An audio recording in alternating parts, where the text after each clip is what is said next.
اعوذ باللہ من الشیطان الرجیم بسم اللہ الرحمن الرحیم۔ السلام علیکم محترم ناظرین، امید کرتی ہوں آپ سب خیریت سے ہوں گے۔ Welcome to Maria Islamic world.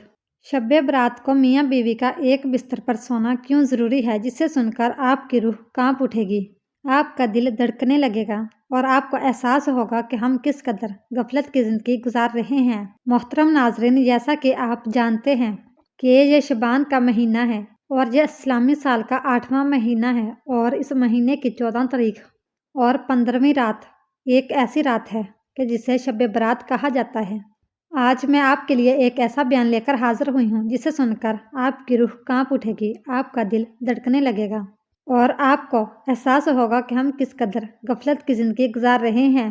ایک ایسی رات جس کی حقیقت جان کر آپ حیران رہ جاؤ گے۔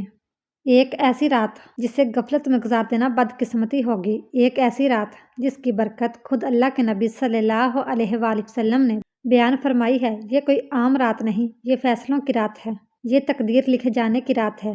یہ وہ رات ہے جس میں اللہ تعالیٰ اپنے بندوں پر رحمتوں کی بارش برساتا ہے۔ جی ہاں، وہ کون سی رات ہے؟ وہ ہے شب برات۔ شب کا مطلب ہے رات اور برات کا مطلب ہے نجات، یعنی یہ وہ رات ہے جس میں اللہ تعالیٰ گناہ گاروں کو جہنم سے نجات عطا فرماتا ہے، توبہ کرنے والوں کو معاف کر دیتا ہے اور بے حساب لوگوں کی قسمت کے فیصلے لکھے جاتے ہیں۔ ام المومنین حضرت عائشہ صدیقہ رضی اللہ تعالیٰ عنہا فرماتی ہیں، رسول کریم صلی اللہ علیہ وآلہ وسلم میرے ساتھ تشریف فرما تھے۔ رات کو آپ صلی اللہ علیہ وآلہ وسلم میرے حجرے سے نکلے، میں بھی آپ کے پیچھے نکلی، مگر میں نے آپ کو جنت البقیع میں پایا۔ وہاں آپ مومن مردوں اور مومن عورتوں اور شہداء کی بخشش کے لیے استغفار فرما رہے تھے، تو میں نے عرض کیا، یا رسول اللہ صلی اللہ علیہ وآلہ وسلم، آپ تو اللہ کے کام میں لگے ہیں اور میں دنیوی حاجت میں ہوں۔ پھر رسول کریم صلی اللہ علیہ وآلہ وسلم تشریف لائے اور فرمایا، اے عائشہ، میرے پاس جبرائیل حاضر ہوئے اور عرض کیا، آج شعبان کی 15ویں رات ہے۔ اس رات اللہ بنی کلب کی بکریوں کے بالوں کی تعداد کے برابر جہنم سے لوگوں کو آزاد فرماتا ہے، مگر اس رات اللہ مشرک، کینہ رکھنے والا اور پجامہ ٹکنوں سے نیچے رکھنے والا اور ماں باپ کو ستانے والا اور ہمیشہ شراب پینے والے کی طرف نگاہ کرم نہیں فرماتا۔ 15 شعبان کی رات 14 شعبان کا دن گزرنے کے بعد جو رات آتی ہے، وہ رات 15 شعبان کی ہوتی ہے۔ مغرب کے وقت اسلامی تاریخ بدل جاتی ہے۔ اسلامی مہینے میں 14 شعبان کا دن گزرنے کے بعد 15 شعبان کی جو رات آتی ہے، اس رات کو شب برات کہا جاتا ہے۔ مغرب کے وقت سے طلوع فجر تک یہ رات شب برات کی رات ہے۔ ماہ رمضان کے علاوہ اسلام میں ماہ شعبان کے روزوں کی فضیلت اس بات کی گواہی دیتی ہے کہ شعبان کا مہینہ عبادت اور نجات کا مہینہ ہے۔ حضور نبی اکرم صلی اللہ علیہ وآلہ وسلم ماہ شعبان میں رمضان کے علاوہ باقی تمام مہینوں سے بڑھ کر عبادت کرتے تھے، لہٰذا شب برات دوسری راتوں کی نسبت عبادت کی زیادہ مستحق ہے۔ حضرت عبداللہ بن عمر رضی اللہ تعالیٰ عنہ فرماتے ہیں کہ 4 راتیں ایسی ہیں جن میں دعا رد نہیں کی جاتی۔ نمبر 1 جمعے کی رات، نمبر 2 رجب کی رات، نمبر 3 شعبان کی 15ویں رات، نمبر 4 دونوں عیدوں کی راتیں۔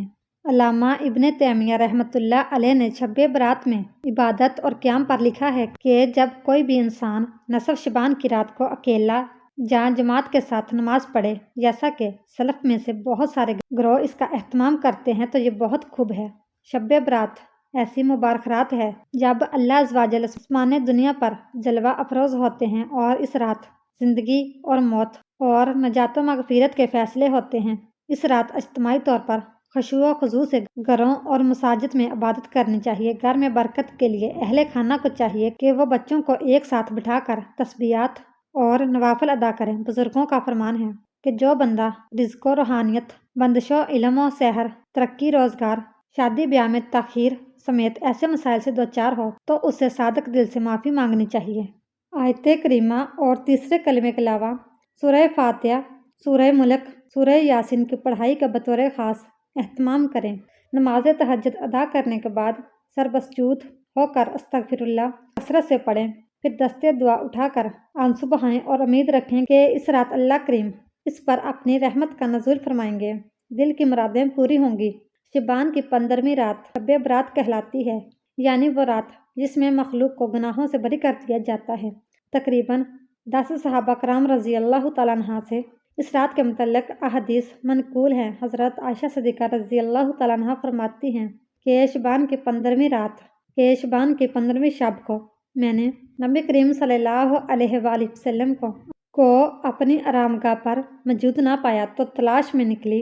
देखा आप जन्नत अल बकी के कब्रिस्तान में हैं। फिर मुझसे फरमाया कि आज शबान की 15वीं रात है। इस रात में अल्लाह ताला आसमान दुनिया पर नज़ूल फरमाता है और कबीले बनी कलब की बकरियों के बालों की तादाद से भी ज्यादा गुनाहगारों की बख्शिश फरमाता है। दूसरी हदीस में है, इस रात में इस साल पैदा होने वाले हर बच्चे का नाम लिख दिया जाता है। इस रात में इस साल मरने वाले हर आदमी का नाम लिख दिया जाता है। इस रात में तुम्हारे अमाल उठाए जाते हैं और तुम्हारा रिज़्क उतारा जाता है। इसी तरह एक रवायत में है कि इस रात में तमाम मखलूक की मगफिरत कर दी जाती है सिवाय 7 अशखास के। वो ये हैं कि मुशरिक वालिदैन का नाफरमान, कीना बुग़्ज़ रखने वाला, शराबी, कातिल, शलवार टुकनों से नीचे लटकाने वाला और चुगलखोर। इन 7 अफराद की इस अजीम रात में भी मगफिरत नहीं होती। अफसल ये है कि इस रात में इबादत किया करो और दिन में रोज़ा रखा करो। इस रात में अल्लाह ताला अपने बंदों की तरफ मतवज्जो होते हैं और ऐलान होता है, कौन है जो गुनाहों की बख्शिश, रिज़्क में अवसात तलब करे। कौन मुसीबत ज़्यादा है जो मुसीबत से छुटकारा हासिल करवाए, बख्शिश करवाए। कौन है रिज़्क में वसअत तलब करे। कौन मुसीबत ज़्यादा है जो मुसीबत से छुटकारा हासिल करना चाहता है। इन अहदीस मुबारका और सहाबा कराम रज़ी अल्लाह तआला अन्हा और बुजुर्गाने दीन के अमल से ये साबित होता है कि इस रात में 3 काम करने हैं। कब्रिस्तान जाकर मुर्दों के लिए असालो अस्वाब और मगफिरत की दुआ की जाए। लेकिन याद रहे कि नबी करीम सल्लल्लाहु अलैहि वसल्लम से सारी हयात मुबारका में सिर्फ एक मरतबा शब बरात में जन्नत अल बकी जाना साबित है।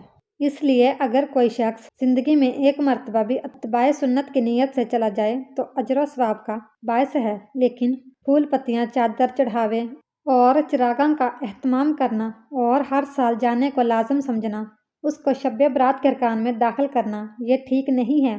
जो चीज़ नबी करीम सल्लल्लाहु अलैहि वसल्लम से जिस दर्जे में साबित है उसको इसी दर्जे में रखना चाहिए। इसी का नाम अतबा और दीन है। इस रात में नवाफल, तलावत, जिक्र और अज़कार का एहतमाम करना है। इस बारे में ये वाज़ेह रहे कि नफल एक ऐसी इबादत है जिसमें तन्हाई मतलूब है। ये खलूत की इबादत है।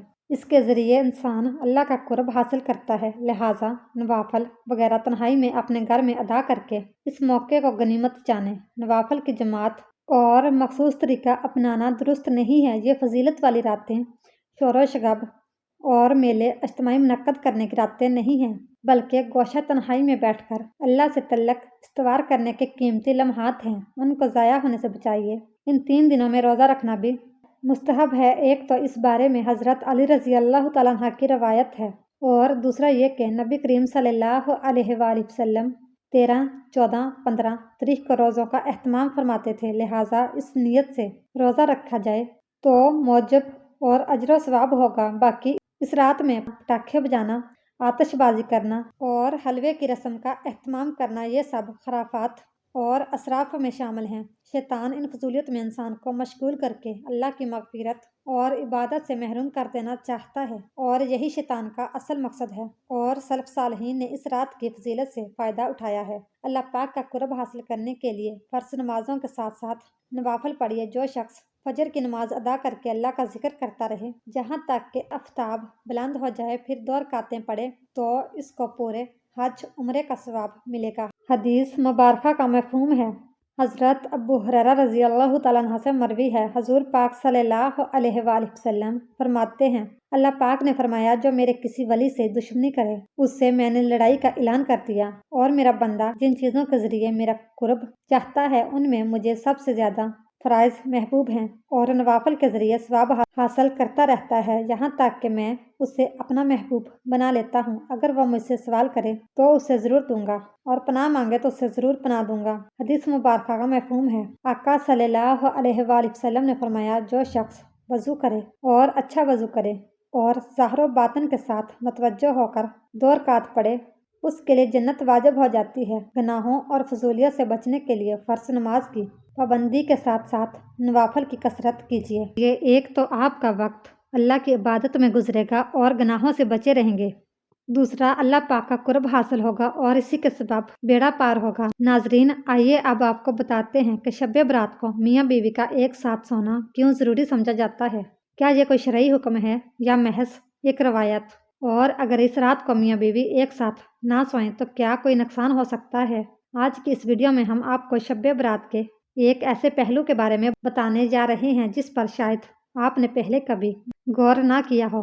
कुछ बातें सुनने में आम लगती हैं, लेकिन जब उनमें गहराई में जाया जाए तो उनमें बड़े राज छुपे होते हैं। ये वीडियो आखिर तक देखिए, क्योंकि हम ना सिर्फ इस सवाल का जवाब देंगे बल्कि शब-ए बारात की असल रूह और इस रात के असल अमाल के बारे में भी बताएंगे। शब-ए बारात एक फजीलत वाली रात है जिसे इस्लामी तलीमात में मगफिरत, बख्शिश और रहमत की रात करार दिया गया है। बाज़ लोग इस रात को मखसूस अमाल के साथ मनाते हैं, लेकिन जहाँ तक मियाँ बीवी के एक साथ सोने का तल्लक है, इस बारे में कोई मुस्तनद हदीस या फ़िक़ही हुक्म मौजूद नहीं जो इस अमल को ख़ास तौर पर लाजमी करार देता हो। ताहम इस मौजू को मुख्तलिफ ज़ावियों से देखा जा सकता है, जिनमें शरई, रूहानी और अज़वाजी तल्लुकात शामिल हैं। नंबर 1, अज़वाजी तल्लुकात और इबादत। इस्लाम में अज़वाजी तल्लुक को इबादत के दर्जे में रखा गया है। एक दूसरे के साथ हुस्न सलूक और मोहब्बत का बर्ताव करना भी इबादत है। अगर कोई शब-ए बारात को इबादत के साथ साथ अपनी शरीके हयात के हकूक़ अदा करने में गुजारे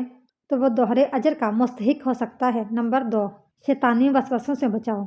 मियाँ बीवी का रिश्ता मजबूत हो तो शैतान दरमियान में दखल नहीं दे सकता। एक साथ सोना मियाँ बीवी के दरमियान मोहब्बत को उभारता है और दिलों में उल्फत पैदा करता है। अगर कोई इस रात महज इबादत में मशगूल होकर शरीके हयात को नज़रअंदाज कर दे तो उससे अज़वाजी ज़िंदगी में दूरियां पैदा हो सकती हैं। नंबर 3, मगफिरत और दरगुजर। शब-ए बारात मगफिरत की रात है, इसलिए अगर मियाँ बीवी के दरमियान कोई रंजिश हो तो ये बेहतरीन मौका है कि वो एक दूसरे को माफ़ कर दें। हदीस नबवी सल्लल्लाहु अलैहि वसल्लम के मुताबिक अल्लाह ताला उन लोगों की मगफिरत नहीं फरमाता जो आपस में कता तल्लक रखते हैं। लिहाजा मियाँ बीवी को चाहिए कि वह सुलह और मोहब्बत के साथ शब-ए बारात गुजारें। नंबर 4, अज़वाजी तल्लक। ये नस्ल इंसानी की बाकिया अज़वाजी तल्लक इंसान की फितरी ज़रूरत है और इसका दुरुस्त तरीका निकाह के ज़रिए तल्लक कायम करना है। शब-ए बारात को अगर मियाँ बीवी एक साथ गुजारते हैं तो ये भी नेक नियति के साथ एक बाइसे बरकत अमल हो सकता है। अब यहाँ ये सवाल पैदा होता है कि क्या शब-ए बारात में मियाँ बीवी का हमबिस्तरी करना ज़रूरी है?